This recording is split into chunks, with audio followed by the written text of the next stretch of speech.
All right, here's the aftermath of the wheat field that received 6 inches. Ironically, the water level is much lower after 3 inches than 6. I mean, it took 6 inches in a night to, you can see everywhere it was brown is where it was underwater. And so will this be harvestable? I don't know. It's hard to tell, but it just got another 3 inches on it last night. And there's still water out there. Meet the Peterson family. Our dad, the 3 Peterson brothers, and our families farm together in central Kansas.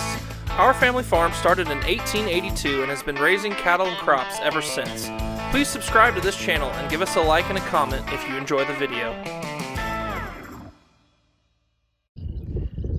Okay, so the last video we made, we showed you guys flood footage.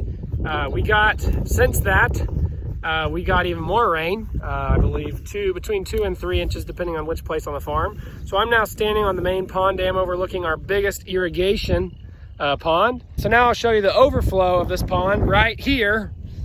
And so now all this overflow fills in this kind of slough is what we call it. There's wheat on both sides. You can actually see the water going up into the wheat. But all this water will drain, well, most of this water. This is filled up 2 or 3 times during these big rains, and it comes and drains through a pipe here, and then it comes spitting out into there. And this was just gushing out earlier this morning. Well, now it's filled up to about where that stops pushing out water above. It's going to start pushing out water below the water level, so that slows it down quite a bit. But this is how much water we can hold and pump up out on that big pivot up there. You can see, so before we had no water, which meant that that quarter section was not going to be irrigated. Well, now we have all this water, so we'll be able to irrigate the double crop beans up there on that hill. We might grow some feed on half and some double crop beans on half. So even though this water didn't help the crops yield anymore because the field was already saturated, this helps us with later in the season hit some yield goals with this extra water. So that's our big pond dam back there. And then we also have the lagoon, which catches all the feedlot runoff. There's a ridge on there that catches all this feedlot runoff. And we irrigate out of that lagoon too. We pump it out on the fields. So those are the kind of the irrigation methods here. We've been irrigating out of this pond and backing in a pump for many, many, many years. My dad and grandpa. And, so this is our irrigation water. We can see it. Versus some people's is under the ground. They don't get to see it. We just get to see what we have for the season. So in one of the videos we showed chopping the slough. It had wheat in it, and we chopped all that off because we didn't want it to go underwater. We wanted to use it for feed. Well, the guy who was chopping said, "Oh, I don't think this will go underwater this year." Well, it's all underwater now, and it's almost always underwater. We could have chopped a little higher up so that less of this wheat went underwater, but this will drain a little bit more, and hopefully we can harvest all the way down to where this wheat was left.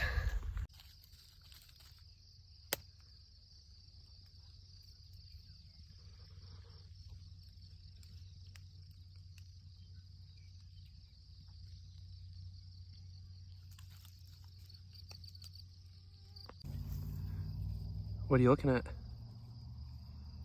What do you see out there?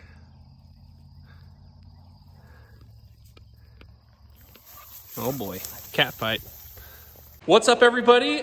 We are here in our shed that we recently poured concrete in, as you saw, and we've got some interesting things going on today. You can see in the background, Kubota is doing, Kubota delivered some different orange paint to us, and they're gonna do a photo shoot and video shoot here at our farm to promote their upcoming partnership with Farming Simulator. There's a new version of the game going to be released, and so not only are they going to film some things this morning, but we are actually going to get to play Farming Simulator later this afternoon. I don't think I'm going to be as good at the computer game as real life. Hopefully. Is that putting down your virtual skills or putting up your I don't know. Your real farming skills? I don't know. We'll see how it goes. We'll see who's the best Peterson brother. I'm going to be the best. At video games. You were the luckiest. I don't know if you were the best. Yeah, I'm the best. That's all.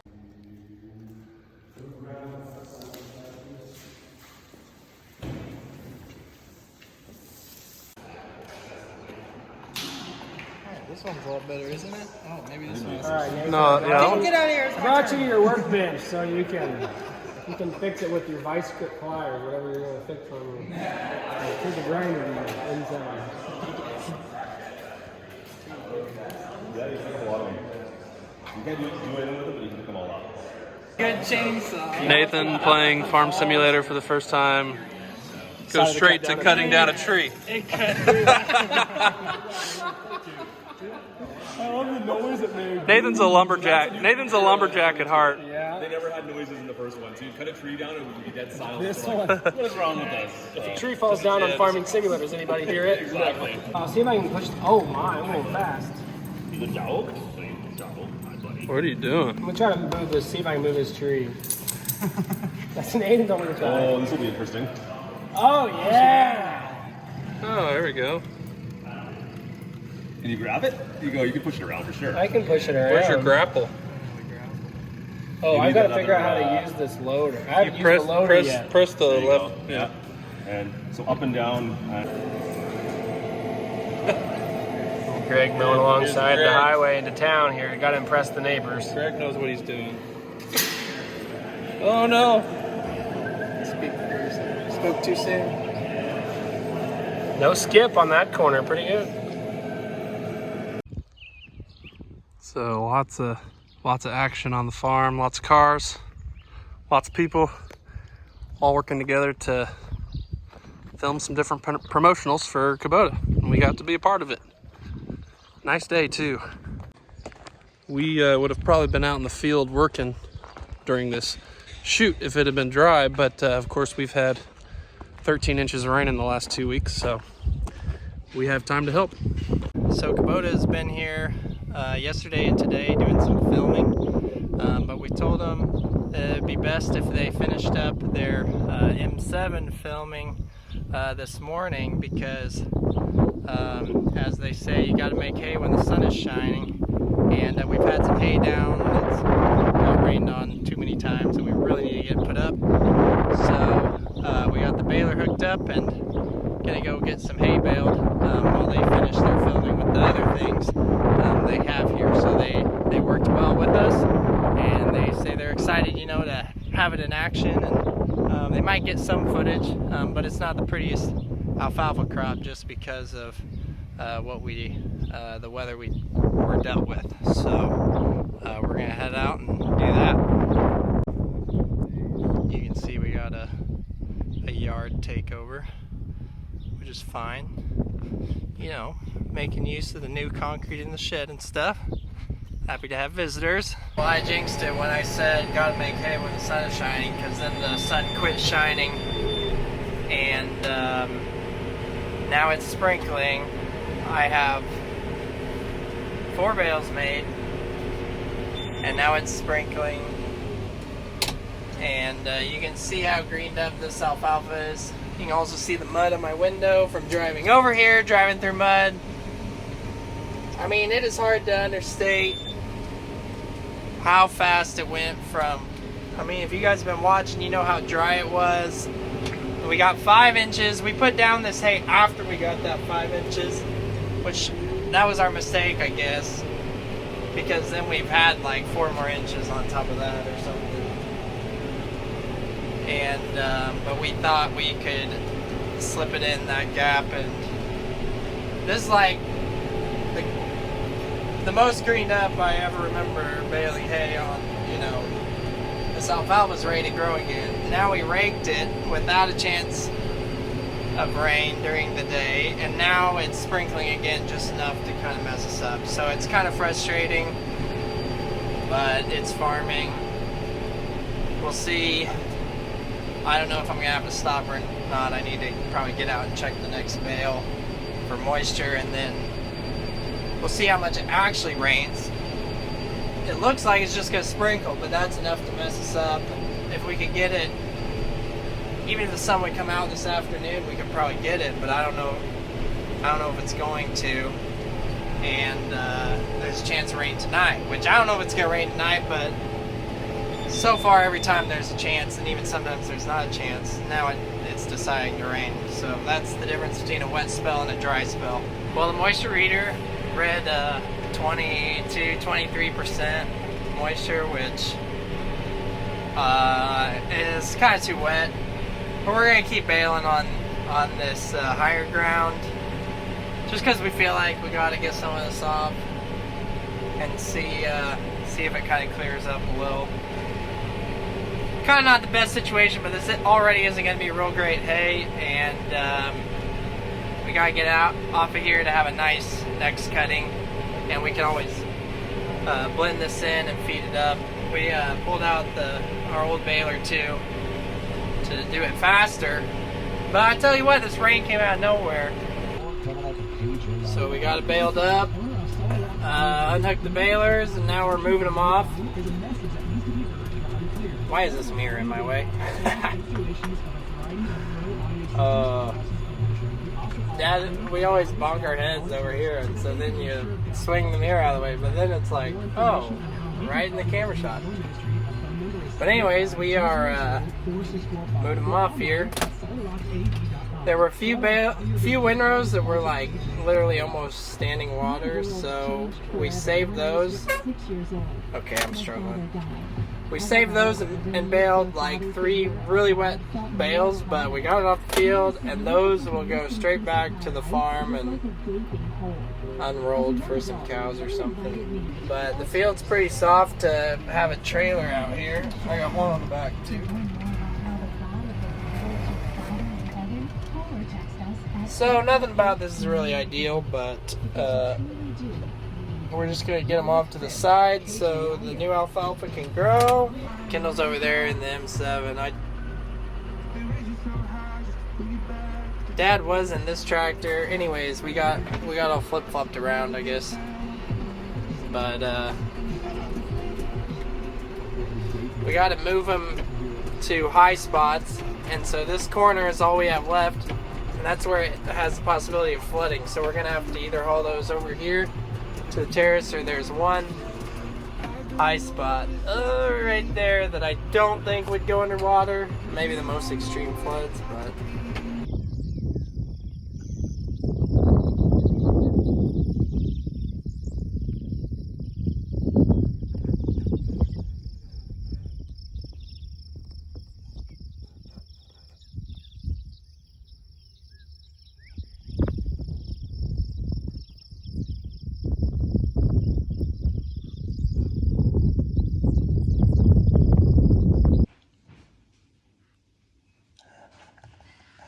La la la la la la la la la. Ooh. Hey.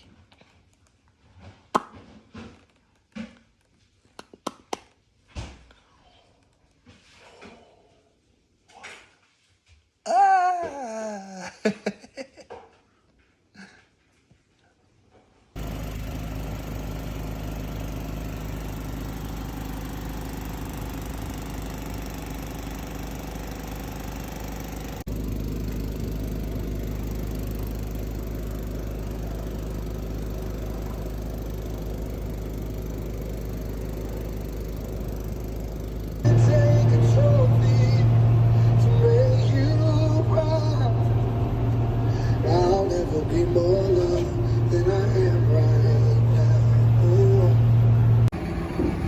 We actually hooked up some equipment before the day of harvest this year, so that's something.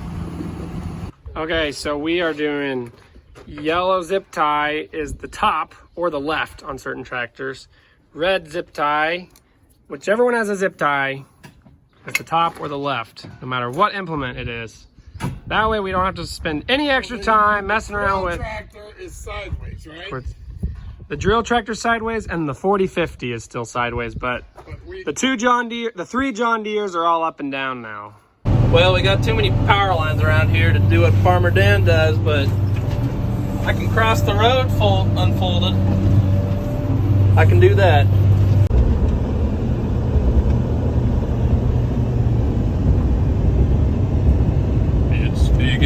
to look a lot like wheat harvest. Up come the beans. It turned into a very nice night, but earlier today, this wedding we're hosting here, it was a heat index of 107 or 108. So those who stuck it out, they're enjoying a nice night, but it was hot. Corn. Does she even know? You're making that sound. That's a long cord.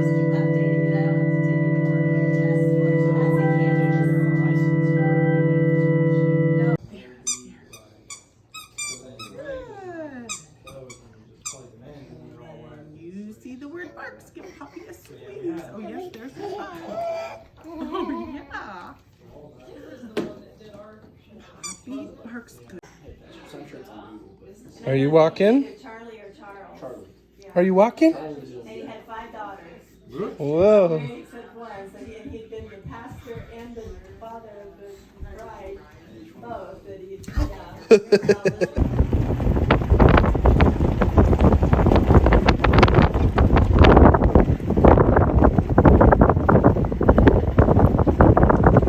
Thanks for watching, everyone. Check out our music videos linked in the description. You can also follow us on Facebook, Instagram, TikTok, Twitter, Snapchat, and explore our website, www.petersonfarmbrothers.com. See you guys next time.